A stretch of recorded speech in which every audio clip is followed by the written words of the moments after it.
लियो LCU का part है या फिर नहीं, यहाँ पर हमें कैमियो देखने को मिलेंगे या फिर नहीं मिलेंगे, या किस तरीके से रोलेक्स की कहानी इससे आकर जुड़ेगी, या फिर वो कहानी यहाँ पर आकर नहीं जुड़ेगी, वो सिर्फ एक र्यूमर थे। इन सब सवालों के जवाब मूवी अपने साथ लेकर आई है, और इन सब सवालों को मैंने देखा, उसके बाद मूवी को जाकर देखा, और सारे सवालों के जवाब मैं लेकर आया हूँ। लेकिन आपके इंटरेस्ट और स्पॉइलर को ध्यान में रखते हुए इस वीडियो में इन सवालों के जवाब नहीं दिए जाएंगे। अरे अरे रुको यार, कहाँ चल दिए, सबके जवाब दूंगा लेकिन धीरे धीरे, बेट टाइम लगेगा, थोड़ा मजाक नहीं कर सकता क्या मैं आप लोगों से। तो स्टार्टिंग से स्टार्ट करते हैं। लियो एक मासी एक्शन ड्रामा अज्यूम की थी हम लोगों ने, लेकिन जब इस मूवी को आप देखने बैठते हैं और जब मूवी एंड करके आप उठते हैं तो आपको मालूम पड़ पाता है कि ये सिर्फ एक मासी मूवी नहीं थी, बल्कि एक थ्रिलर मासी मूवी थी, जहां में एक्शन सीन्स तो ऐसे देखने को मिलते हैं कि उन्हें देखने के बाद आंखों को अपने आप पर भरोसा नहीं होता और दिमाग वो सीक्वेंस क्रिएट नहीं कर पाता। वो सोचता है जो हमने देखा उसे कैसे सिक्योराइज किया जाए, कैसे उसे डाइजेस्ट किया जाए, चाहे वो मार्केट में हुई फाइट का खून खराबा हो या फिर ड्रोन से शूट किए हुए वाले सीन। दिमाग को ऐसा लगने लगता है कि ये चीज तो परफॉर्म ही नहीं हो सकती।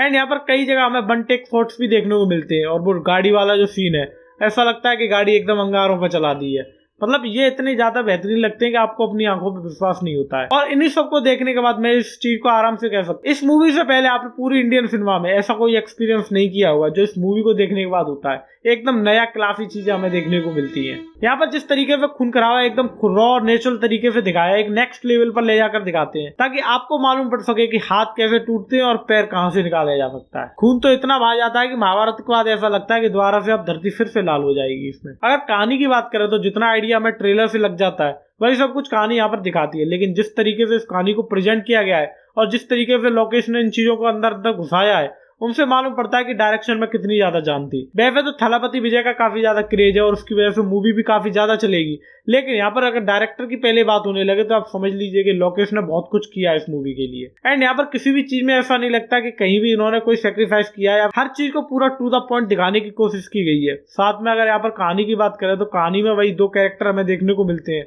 अब वो एक्चुअल में दो कैरेक्टर हैं या नहीं ये तो आप जब मूवी देखेंगे तब मालूम पड़ेगा, लेकिन जब स्टार्टिंग जिस तरीके से मूवी की होती है तो मालूम पड़ता है कि वो एक गांव में जाकर रहने लगे हैं। अब वहां पर कुछ ऐसी आसपास की गैंग है जो उन्हें मारने की कोशिश करती हैं, और बार बार एक कैरेक्टर कहता है कि मैं लियो नहीं हूँ, मैं लियो नहीं हूँ। लेकिन अगर वो वाकई में लियो नहीं है तो लोग उसके पीछे क्यों पड़े हैं, ये सवाल काफी बड़ा है, और यही सवाल आपको आखिर तक रुक के रखता है। एंड यहाँ पर सबसे बड़ा सवाल ये था कि क्या यहाँ पर हमें रोलेक्स का कैरेक्टर कैमियो देखने को मिलेगा या नहीं, या फिर उनकी कहानी यहाँ पर हमें देखने को मिलती है या नहीं। तो टू बी ऑनेस्ट मैं आपको बताना चाहता हूँ कि यहाँ पर हमें कोई रोलेक्स का कोई कैरेक्टर देखने को नहीं मिला, और वाकई में ये सही भी हुआ, क्योंकि लोकेश जानते थे अगर उस कैरेक्टर को यहाँ पर इंक्लूड कराएंगे तो वो एक शैडो क्रिएट कर देगा। इसकी वजह से क्या होगा कि जो लियो का जो कैरेक्टर है उस पर कहीं ना कोई इम्पैक्ट जरूर पड़ जाएगा, इसलिए उसे इससे काफी दूर रखा गया है। एंड साथ में इस सवाल का जवाब अगर हम ढूंढने की कोशिश करें कि लियो क्या एलसीयू का पार्ट है या नहीं, तो इसे कहने में कोई हर्ज नहीं होगी, जैसे कैथी जिस तरीके से क्रिएट की गई थी। लेकिन उसके बाद विक्रम आया जिसका कलर शैडो वगैरह उसके एक्शन सीन सब कुछ अलग था, और उसके बाद अब लियो आया। ये तीनों एक ही फ्रेंचाइजी के पार्ट हैं,